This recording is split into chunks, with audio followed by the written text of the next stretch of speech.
में बेसिकली सदर थाना और इससे पहले भी हम और भी थाने गए हैं। तो ईसीआई का, इलेक्शन कमीशन ऑफ इंडिया का, बेसिकली उन्हीं का निर्देश था, इंस्ट्रक्शन था कि 6 ऑब्जेक्टिव्स हैं जो इस बार state police down to the level of constable इनको इन्फॉर्म करना है, बताना है कि ईसीआई के 6 ऑब्जेक्टिव: नो वायलेंस, मतलब वायलेंस फ्री इलेक्शन कराना है इस बार; नो इंटिमिडेशन, कि कोई भी वोटर को डर ना लगे, कोई भय ना दिखा पाए, फ्री एंड फेयर रहे election; third is no influence, कोई किसी तरीके का इन्फ्लुएंस ना कर पाए कैश काइंड में; fourth is no booth jamming, जैसे आपने देखा है बंगाल में कई बार बूथ जैम हो जाता है, फेयर एंड फ्री नहीं होता है election; no source jamming, source jamming मतलब अगर जिसका जहाँ जिस पाड़ा में, जिस वार्ड में घर है, वो आसानी से वहाँ से कोई विदाउट फियर एंड भय निकल के पोलिंग स्टेशन तक पहुँच सके, आराम से अपना वोट कास्ट कर सके। एंड सिक्स्थ इज़ नो छप्पा, मतलब कोई किसी और का वोट नहीं देगा, कोई बोगस वोटिंग नहीं होगी, फ्री एंड फेयर वोटिंग होगी। तो यही आज मैंने अपने ओसीज आईसीज को ब्रीफ किया है, एसएचओज को ब्रीफ किया है, और उनको भी यही निर्देश दिया है कि वो अपने कांस्टेबल लेवल तक, नीचे तक जो भी इलेक्शन की ड्यूटी पर है उनको ये ब्रीफिंग करें। और इसके साथ साथ में जो हमारा रिप्रेजेंटेशन ऑफ पीपल एक्ट 1951 है, उसका 129 सेक्शन है, जिसमें बोला गया है कि जो भी सिविल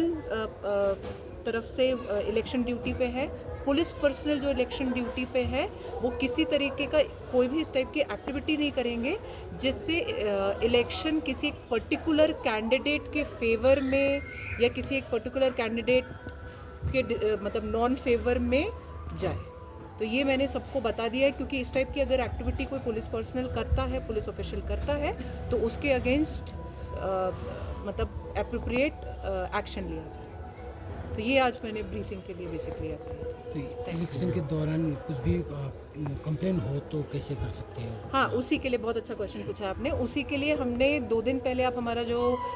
फेसबुक पेज है दार्जिलिंग पुलिस का, काइंडली आप सभी फॉलो करें, और आपके माध्यम से मैं सभी दार्जिलिंग के जो सिटीजन्स हैं उनको भी बोलूँगी, काइंडली फॉलो करिएगा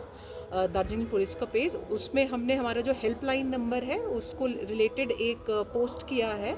और मैंने अपने आईसीओसीज को बोला है कि जितने भी हमारे विजिबल इंपॉर्टेंट बाज़ार हैं उसके प्रिंट आउट लेके पैम्फलेट्स बना के हम इसको डिस्ट्रीब्यूट करेंगे। और प्रिंट मीडिया में भी जो यहाँ के लोकल न्यूज़पेपर्स हैं, जो लोकली नेपाली में है, बंगाली में है, इंग्लिश, हिंदी, उसमें भी हम मार्केटिंग करेंगे इसका, मतलब इसको पब्लिश करेंगे। दार्जिलिंग डिस्ट्रिक्ट में कोई सेंसिटिव एरिया आपको अभी तक आइडेंटिफाई हो गया या नहीं है वैसा? कुछ जैसे नारकोटिक्स के हिसाब से देखा जाएगा तो फांसी देवा खरीबरी एसी जो है वो नारकोटिक्स के लिए सेंसिटिव है, क्योंकि वो ट्रांसिट रूट पड़ता है, बिहार के साथ बॉर्डर है, वो कूच बिहार का भी ट्रांसिट रूट है। प्लस इसके अलावा बॉर्डर के कारण दार्जिलिंग इज़ सेंसिटिव, क्योंकि इंटरनेशनल बॉर्डर है हमारा। प्लस ये सिक्किम के साथ बिकॉज हमारा बॉर्डर है, तो ये इलिसिट लिकर के लिए भी सेंसिटिव है, क्योंकि वहाँ से यहाँ पर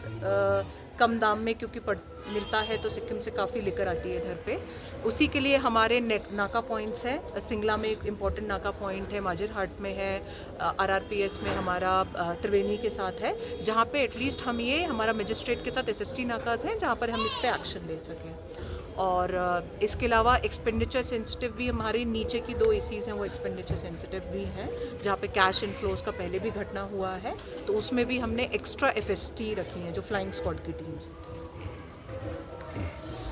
थैंक यू। एक